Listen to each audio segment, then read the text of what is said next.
Wavical is an award-winning data and analytics company based in Chicago with a national presence.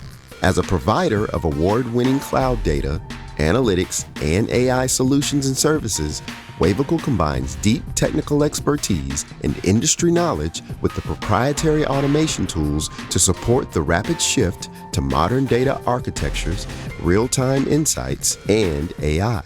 Wavical Data Solutions is proud to grow through almost 100% referral. With solid delivery reputability, proudly leveraging the ability to meet clients where they are to unlock the power of data.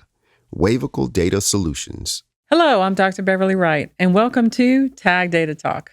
With us today, we have Tamara Lambert, PhD, and we're talking about being human in the AI era. Very interesting topic. So tell us, why are you so cool? Tell us a little bit about your background. I know you have 5 degrees. Well, I actually have 4. 4? Oh, wow, just 4. Yeah. So my background is in biological engineering. I got a bachelor's from Cornell University in biological engineering. I got a master's degree in public health from Emory and another master's that one was from global environmental health. And then I got another one in bioengineering from UIUC.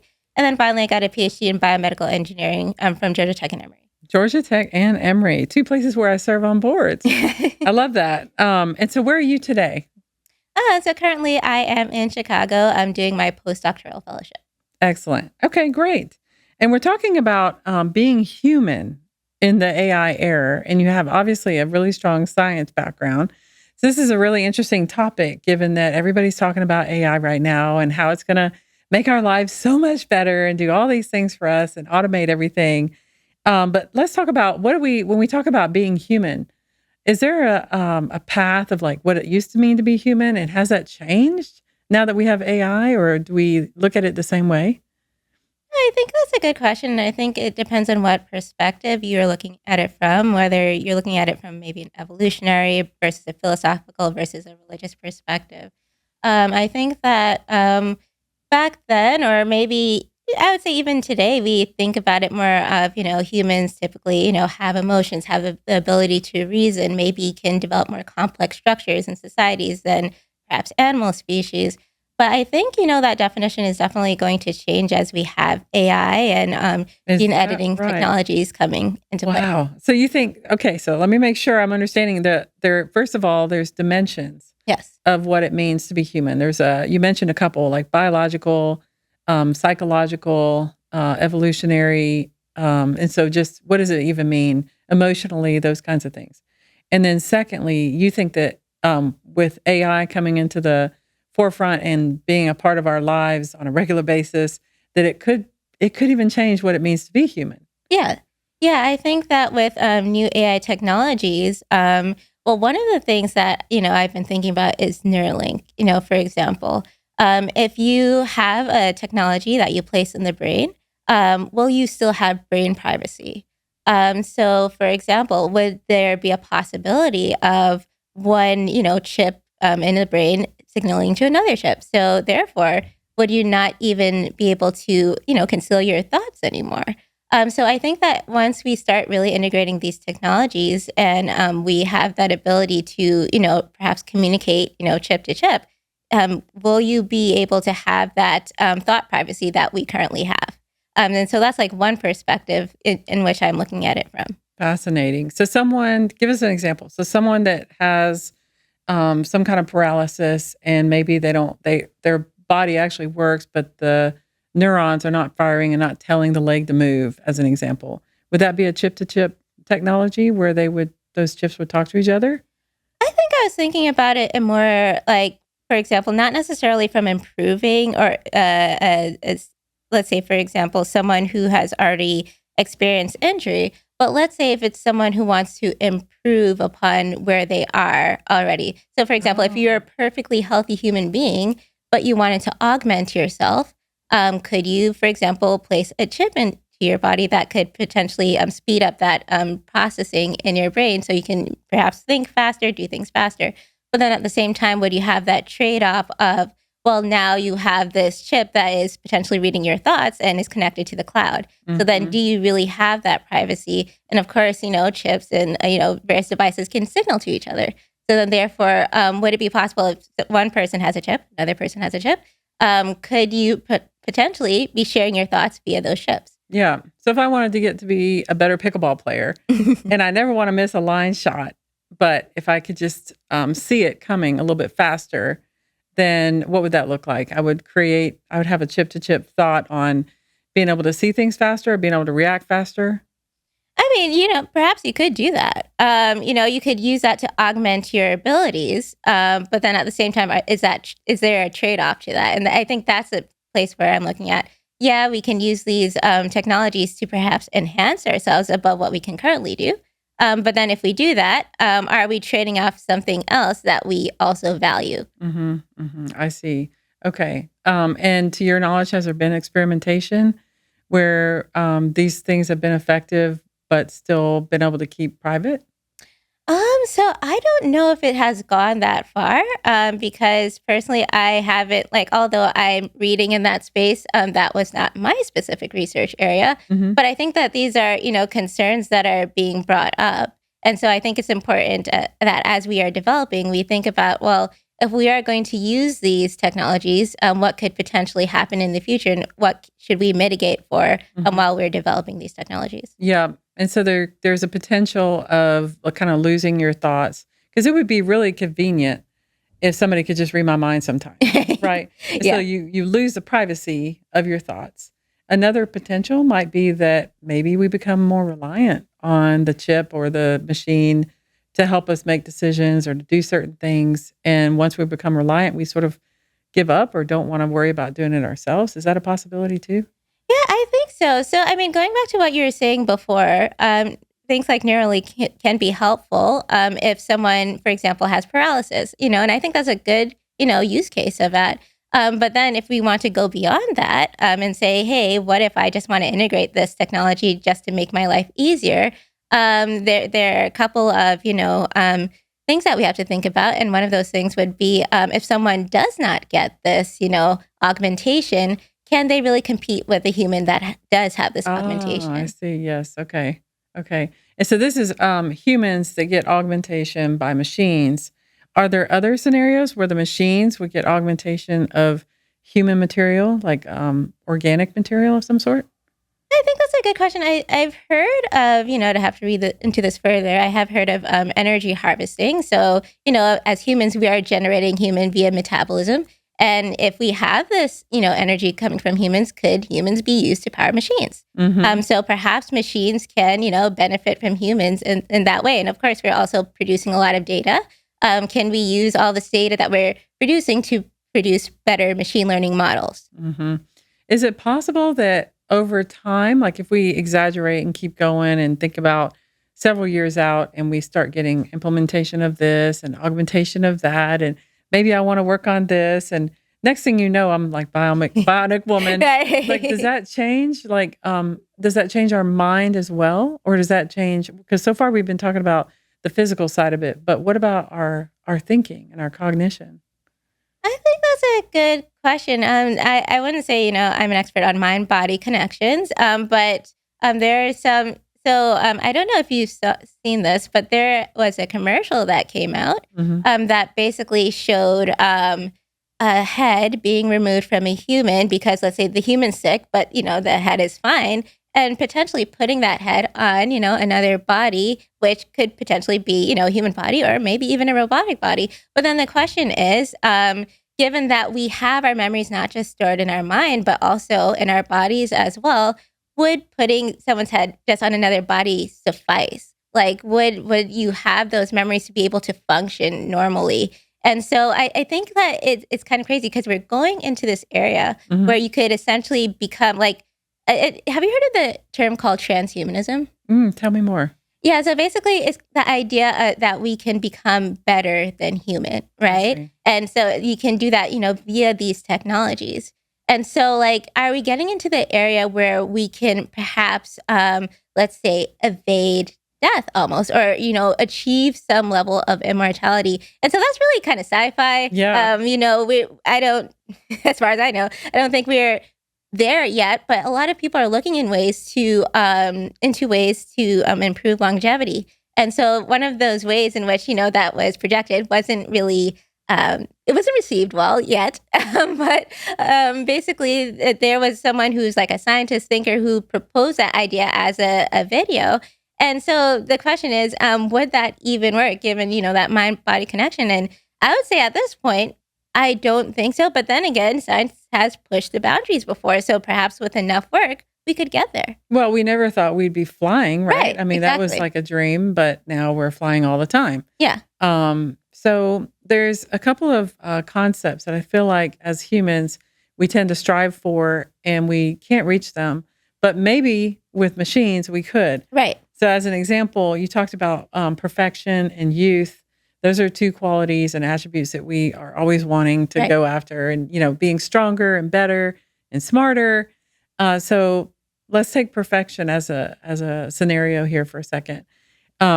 If you're looking at artificial intelligence and you're saying, okay, I'm using AI to scan these resumes, something really simple, and I'm going to have it emulate what a human does, except there's a difference. With humans, we expect there to be errors. Right. But with machines, we kind of require perfection. Yeah. Like we don't want any kind of bias in reviewing the resumes. We don't want any kind of, they got to be perfect, but we want it to be human-like, except the more, 2.0 human, like the new and improved human version of what we would want humans to be. And it's got to be just right. So is it our strive for perfection and excellence? Like, is that what's drawing us to this? Doesn't it kind of seem like just leave it alone? I feel like that's a part of it. But I think another part of it has to do with longevity. I think that, the human spirit doesn't want to die, right? And so I think that many of the pushes, like when I read these articles of, people who are innovating in this space, a lot of it seems to be like, for example, they might miss their loved one. So they would invent something that, for example, you use this natural language processor and these different forms of AI to kind of have like recapitulate that person almost, even though if that person's already gone. So, using their pictures, videos, and, voice and even their smell, their voice, all that. Yeah. And so like, I think that in a way we want to basically live almost forever. And so I feel like that push for, wanting that eternal life is what's driving some of these innovations. Interesting. And how much do you think biology ties into it? Our human flesh, like being able to have skin and flesh and a heartbeat and blood, like does that really even matter?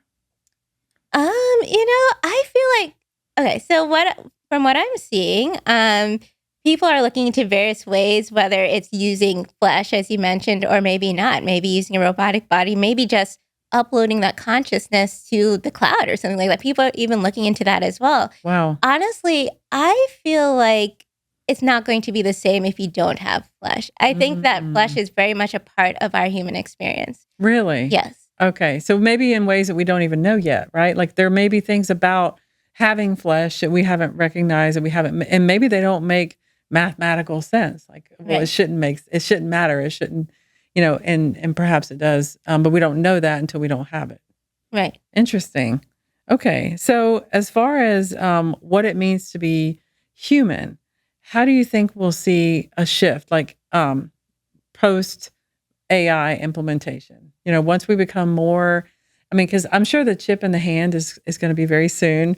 I'm sure that there will be tracking devices implemented very soon. I'm sure things are going to happen. Like I'm sure that all this is going to happen in the near future. How will we define what it means to be human post AI integration?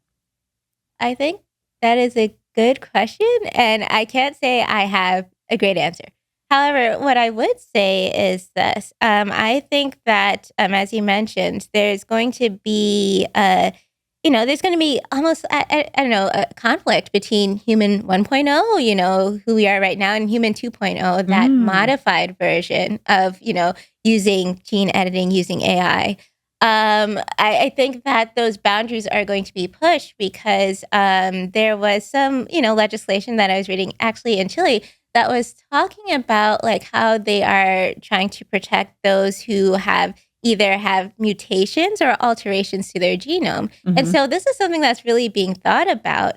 And so how exactly we will define being human, I don't even know, because if you modify, I think one of the things that makes us human is our genetic makeup, right? Sure.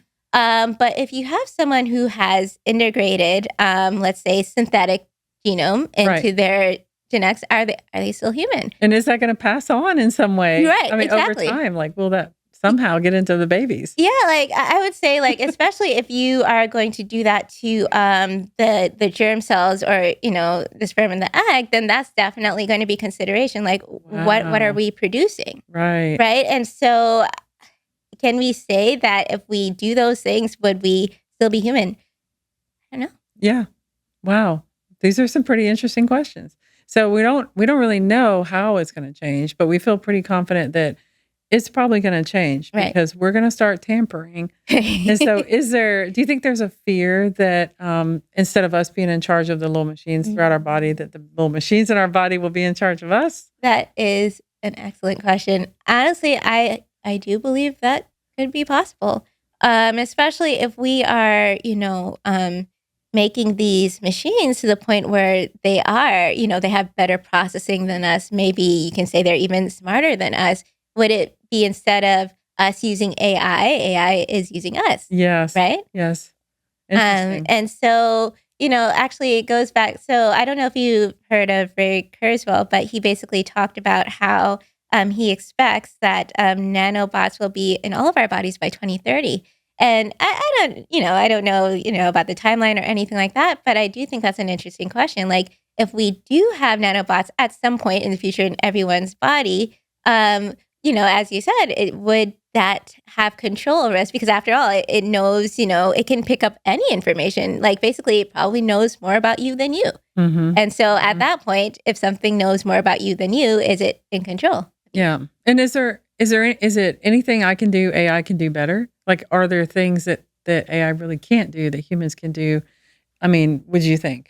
I mean, at this point, I definitely think that, humans are the masters of AI, right? Because we have, simple AI, it's narrow AI, it's not, Right, super right. intelligent at this point, right? Mhm, mhm. However, given that, we are, people who love to innovate and we're going to continue to innovate, is there a point where it will outperform us? Right. And I think it's a very real possibility. When that's going to happen, I don't know. Maybe, long after we're gone. 500 years, Yeah, right? Who we don't knows? know. But I think if we continue to innovate at some point, we have to get to that point where it's going to be better. Right. Interesting indeed. What do you think the future holds for us as far as being human and keeping our humanity? Like, we've got to strive to keep some level of humanity. Like, I feel like love is one of the only Right. things, in caring, and Yeah. certain emotions are one of the only things that we sort of hold really, really precious and dear, that are a little bit unique. And maybe desire, like wanting. Machines can do things that we tell them to do, but they don't have desire or a wanting to do things like that. Like, how are we going to hold those things? Like, how are we going to build our thresholds? Is it going to require legal intervention and policies and regulation, do you think? Or are we going to be able to control ourselves? I don't ever think that humans, control themselves per se when it comes to innovation. Actually, I think that, we probably should have come up with policies, before we actually, release certain things, and we didn't. But I think, in terms of, I think it goes back to that, if you combine humans with machines, does that human combined with a machine have the same ability to love it? Maybe that, that person who is also integrated with AI does. But I would say that it's up to each person to choose, Mhm. because, society's always going to change, and we can't force any individual person. But I think you always have to have those personal boundaries of, how far do you want this to go? Mhm. And then I think that the other thing you have to do, hopefully, is discuss, as a society, Mhm. how far do we want this to go? Right. And what are the boundaries that we're going to put, around human augmentation? Right. Right. A priori. Yeah. Don't wait until Right. after. Yeah. So what final piece of advice would you give to people when they're looking at the future of how we define ourselves as human? Would you just recommend that they're cautious, be aware of the risks, or is there some way that you want them to learn more, or what would you recommend?